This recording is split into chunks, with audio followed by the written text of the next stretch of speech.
Have you ever witnessed death up close? A terrible accident, a vicious illness, a tragic situation, or the passing of someone you loved? The first time I truly encountered death was when my grandfather was buried. But back then, I was too young to really understand what the Western paradise, mentioned in the eulogies by the village elders, actually was. I couldn't comprehend how long an eternal sleep lasted. I only remember that day at the funeral, everyone cried.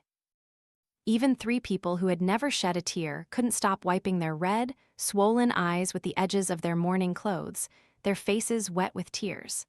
I hid in a corner, feeling as if that corner was the only place left in the world. After the funeral, everyone in the family returned to life as usual, but now every corner of that daily life held an empty space. Grandpa's room, where he spent his final days, only had an empty bed. The family dinner table, with all the children and grandchildren gathered, still had his empty seat. The wardrobe, once filled with adult diapers, was now bare. I used to write letters to Grandpa back then. After writing the last goodbye, I would burn them, watching the embers glow and the ashes float away into the air. I believed the letters reached him. This eased the emptiness in my heart somewhat. Sometimes, I still instinctively imagine his familiar face somewhere in the old corners of the house. I still sit and tell him stories, light incense, and send him prayers for peace. Gradually, my longing for him softened. I realized he is still here within me, and I will tell stories about him to all of you, to the people I love, to my children in the future. He still appears in our everyday conversations. He is still here in my heart. If you too are burdened by an overwhelming longing for a departed loved one, try writing letters to them and telling stories about them, just as our listeners for Unsent Letters are sending their heartfelt messages today. The first letter is from Hidden Sorrow ***. My dad loved me very much. I loved him too. When I was little, Dad often took me out on his old moped, the one that carried my whole childhood. He often bought me toys and clothes that I stubbornly insisted on having, no matter how expensive. I think because he spoiled me so much, I became a little brat. In the years that followed, our family faced financial difficulties, which led to Mom and Dad separating. My older brother and I lived with Dad. At that time, I hated him. He would always get drunk and come home to yell at me. Even though he only took his anger out on me with words, he never once laid a hand on me. But the distance in my affection for him began to grow from then on. Until one day, Dad said he had a sore throat and needed money for medicine. It was just after Tet, so I had about 1 million dong in lucky money. Dad asked if I could lend it to him, but I told him I'd given it to Mom. The truth was, I had spent all that money on games. 2 months later, the doctor diagnosed Dad with stage 3 cancer and said he didn't have much time left. My mom moved back home to take care of him during those days. Seeing Dad in pain, I remained indifferent, thinking he would be fine. I was too young and simply ignored him. Then, one day when I was at school, Mom went downstairs and my brother was out on an errand. Dad passed away in the arms of my uncle and aunt. He was gone without Mom, my brother, or me by his side. By the time I came home, it was too late to say a final goodbye to him. I was in shock at the time. It wasn't until a year or two ago that I matured and started interning at a hospital. One day, while following a doctor's orders, I was assigned to a cancer patient. Witnessing the child caring for their sick father, my heart ached, and I almost couldn't hold back my tears. A few days later, after finishing my night shift at the hospital, I went home to sleep and dreamed of Dad. I saw him riding me on that old moped from our childhood. Subconsciously, I cried. I woke up with a start, looked around, and no one was there. I had to accept that Dad was truly gone. Even now, having graduated and working in a new environment, facing the pressures of life, one evening I opened my phone and scrolled through old photo albums. I saw pictures of Dad and cried uncontrollably again. The only photo I took with him, blurry and faded, yet I could still make out his face. That entire night, I tormented myself, regretting how thoughtless I was back then, how I forgot about my father because of games. As I write these lines, I am crying. Part of it is regret, and part is because when I look at that photo, Dad is smiling gently at me, making the remorse even deeper. To anyone who still has their father, please cherish every moment with him. Don't end up like me, with only buried regret that I must now try to accept. This letter is quite long, but I wrote it with all my heart and my deep regret.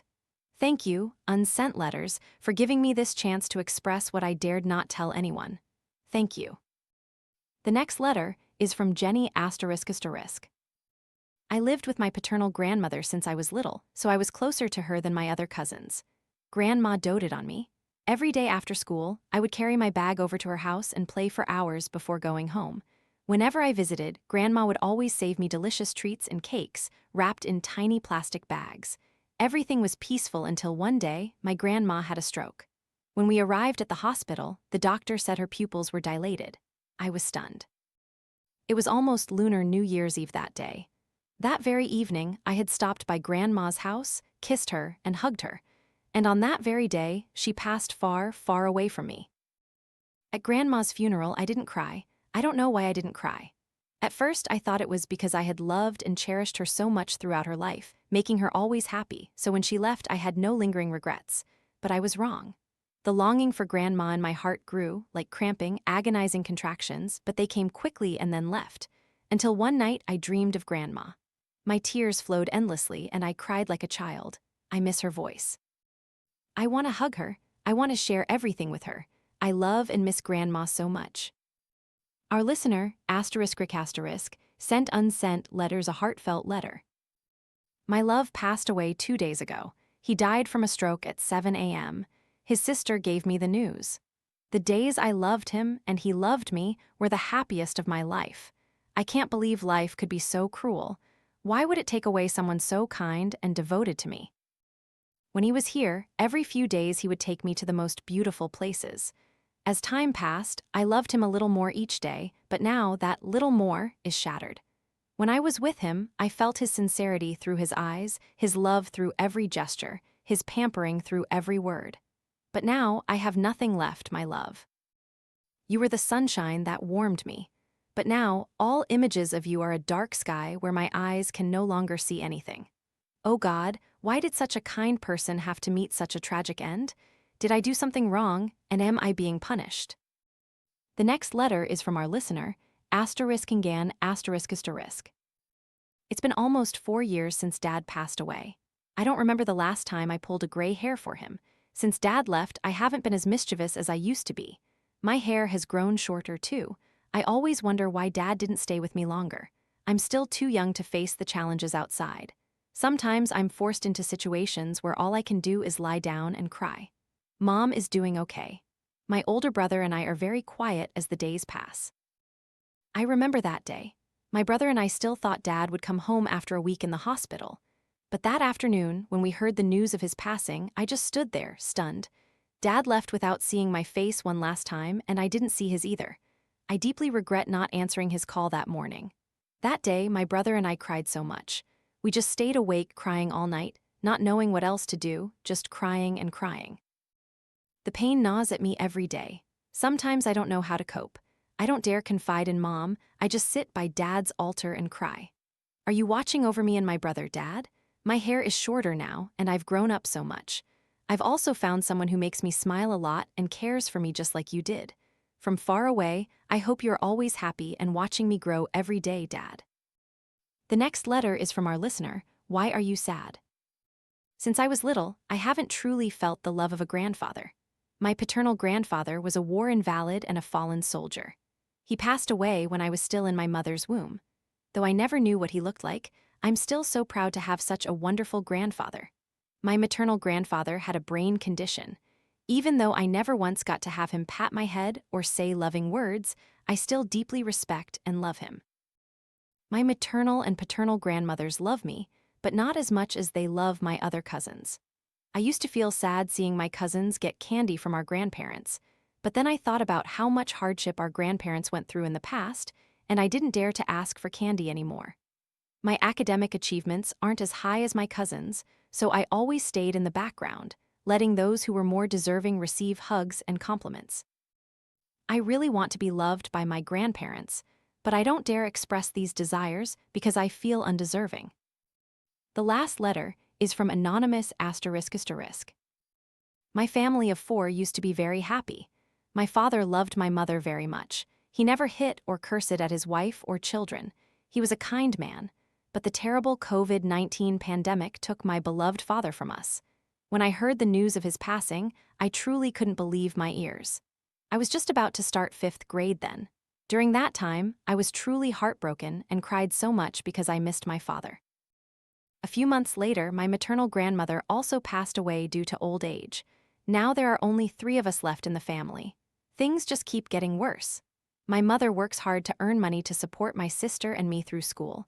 She truly can't overcome the immense shock of losing 2 loved ones. She is very sad and cries a lot. Even now, as I mention Mom in these lines, I just want to cry. I don't have any friends. I feel very lonely and have no one to talk to. I'm so sad. I'm sending this letter to my father, my grandmother, and even to my mother and sister, hoping to express what's in my heart so I no longer feel so alone. Human life is fragile. Who can resist the cycle of birth, aging, sickness, and death? Even though we understand this unchangeable truth, our hearts still ache whenever we remember lost loved ones. But dear listener, when someone we love becomes a memory, that memory becomes a precious treasure. And remember, the happiness of those who are still alive is the greatest comfort for those who have departed. Always hold on to the belief that those who have passed will find peace and happiness in eternal life, and that we will meet again someday. If you resonate with these shared feelings, please continue to share your stories.